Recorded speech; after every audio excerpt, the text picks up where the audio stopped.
দেখতে দেখতে মেয়েটি কেমন চোখের সামনেই বড় হয়ে গেল। কথাটি মন্দ বলনি। দেখো, ছায়ার জন্য যদি একটা ভালো ছেলে পাও কিনা।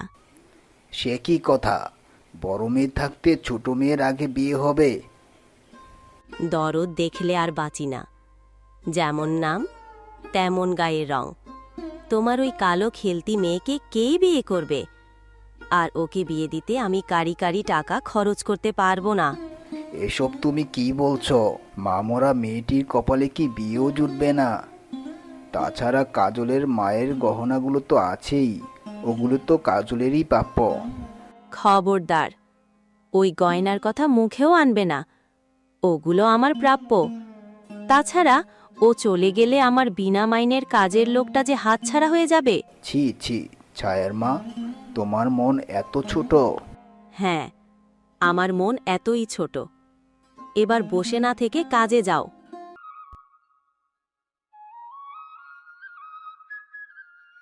হতচ্ছাড়িটা যে কোথায় গেল? এই কাজল, কাজল! আমায় ডাকছি রে মা? তোকে কতবার বলেছি আমায় মা বলে ডাকবি না। আর এখানে বসে বসে কি করা হচ্ছে? আমার ময়লা কাপড়গুলো পড়ে আছে, সেগুলো কে পরিষ্কার করবে? কি হয়েছে মা? সকাল সকাল বড় আপুকে বকছো কেন? এই এসেছে আরেকজন। তোকে আমি লালন পালন করেছি এই কালো মেয়েটির পক্ষে কথা বলার জন্য। ওকে বকো না মা, আমি এক্ষুনি কাপড়গুলো কেচে দিচ্ছি।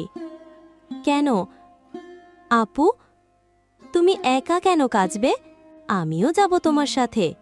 হ্যাঁ, তো নিজের গায়ের রংটাও ওর মতো কালো বানাতে চাস? তাই তুই ভোর দুপুরে ওর সাথে বের হতে চাচ্ছিস? যা ঘরে যা বলছি।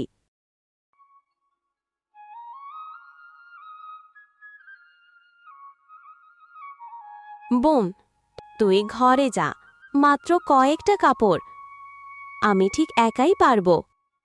বুঝি না মা কেন সারাক্ষণ তোমার সাথে এত খারাপ ব্যবহার করে। আমার খুব রাগ হয়। ছি, বড়দেরকে নিয়ে এসব বলতে নেই। তাছাড়া মায়েরা যা বলে আমাদের ভালোর জন্যই বলে। এবার তুই ঘরে যা, আমি পুকুর থেকে কাপড়গুলো কেচে আনি। তুমি যাই বলো, মায়ের এই আচরণ একদম সহ্য হয় না। তুমিও তো এই বাড়ির মেয়ে, তাহলে তুমি কেন এত কাজ করবে? আমিও তোমার সাথে যাব। খুব পাকামো হয়েছে, এবার ঘরে যা বলছি, নইলে কিন্তু আমিও বকব।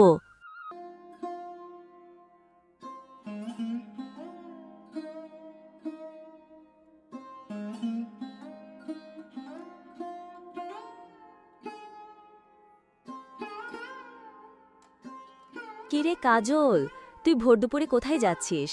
রোদে গেলে তোর দুধে আলতা গায়ের রং জ্বলে যাবে। এইভাবে বলছো কেন চাচি? আমি না হয় কালো, তাই বলে তোমরা আমায় নিয়ে হাসি ঠাট্টা করবে? শুধু কি কালো? যেমন কালো তেমন চেহারার গঠন। আমার এমন চেহারা হলেই আমি গলায় কলসি বেঁধে পুকুরে ঝাঁপ দিতাম। তাহলে কি বলতে চাচ্ছ আমিও পুকুরে ঝাঁপ দেব? তাহলে কি তোমরা শান্তি পাবে? সে কথা কেন বলবো? তোর সাথে দেখছি একটু মশকরা করা যাবে না। তুই যেখানে যাচ্ছিলি যা, আমার অনেক কাজ পড়ে আছে।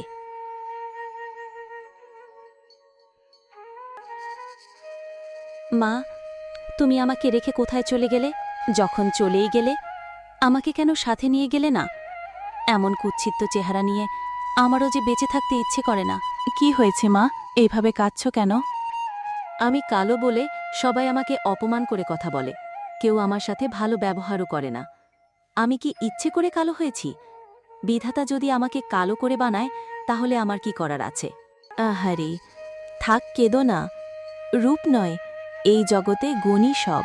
তোমার মতো এত গুণবতী মেয়েকে সবাই রূপ দিয়ে বিচার করছে, এটা তাদেরই ভুল। কিন্তু বুড়িমা, এখানে যে সবাই রূপের পাগল। এই নাও মা, এটা রাখো। এটা একটা বিশেষ উপঢকন। রোজ সকালে ঘুম থেকে উঠেই মুখে মাখবে। দেখবে তোমার সব কষ্ট নিমেষে দূর হয়ে যাবে।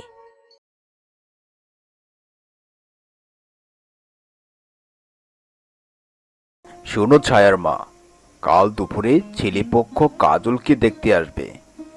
তুমি আর ছায়া মিলে ওকে একটু সাজিয়ে গুছিয়ে রেখো। সে কি আজ সকালেই বললাম আমাদের ছায়ার জন্য একটা ভালো ছেলে দেখো, আর তুমি কিনা ওই অভাগী কাজলের জন্য সম্বন্ধ এনেছ? দেখো হেনা, মুখ সামলে কথা বলো। কাজলও কিন্তু আমার নিজেরই মেয়ে। তাছাড়া আমি কি করব আর কি করব না সেটার কৈফিয়ত আমি তোমাকে দেব না। ছেলেপক্ষ আসলে ছায়াকেই দেখবে, আর ছায়াকেই নিজেদের ঘরের বউ করে নিয়ে যাবে।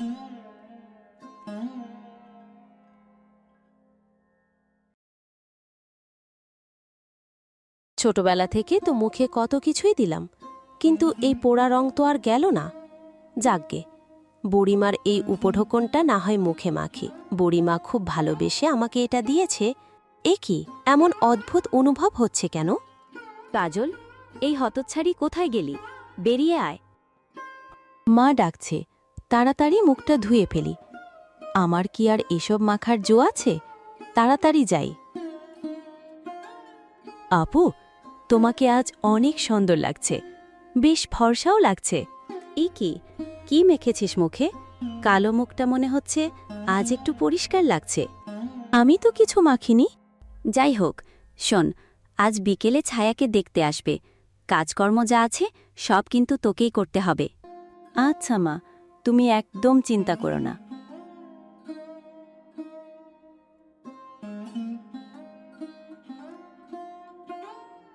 এই যে ভাবি, এই হচ্ছে আমাদের মেয়ে ছায়া। নিজের মেয়ে বলে বলছি না, রূপেও যেমন সুন্দরী, কাজেও তেমন।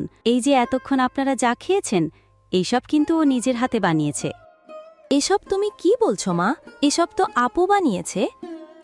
সে কি কথা ভাবি? আপনাদের বড় মেয়ে আছে, সেটা তো আমাদের বললেন না। আর বড় মেয়ে থাকতে ছোট মেয়েকে কেন দেখাচ্ছেন? আপনার বড় মেয়েকে ডাকুন, তার হাতে রান্না এত সুস্বাদু, তাকে তো একবার সচক্ষে দেখা উচিত। এই কাজল, তাড়াতাড়ি আয় তো একবার।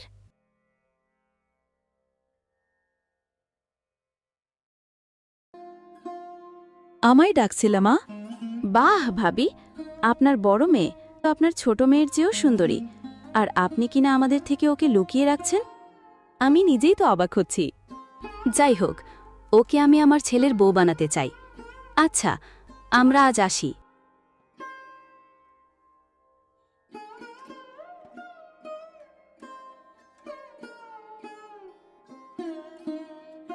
শয়তান মেয়ে, বল, কি মেখেছিস মুখে?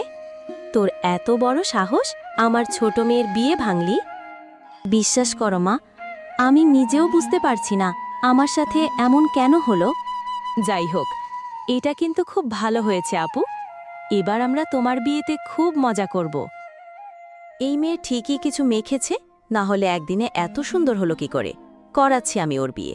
আমি যদি ওর বিয়ে না ভাঙে, তাহলে আমার নামও হেনা না। ধন্যবাদ বুড়িমা। আমি জানি না তুমি কে, তবে তোমার এই উপঢৌকনের মধ্যে জাদু আছে। তাই তো তোমার এই উপঢৌকন মেখে আমি আজ এত সুন্দর হয়ে গেছি। আচ্ছা, তাহলে সবকিছু এই উপঢৌকনের কাজ? ঠিক আছে, আজই আমি এই উপঢৌকন চুরি করব, আর এটা মেখে আমিও আরো সুন্দর হব।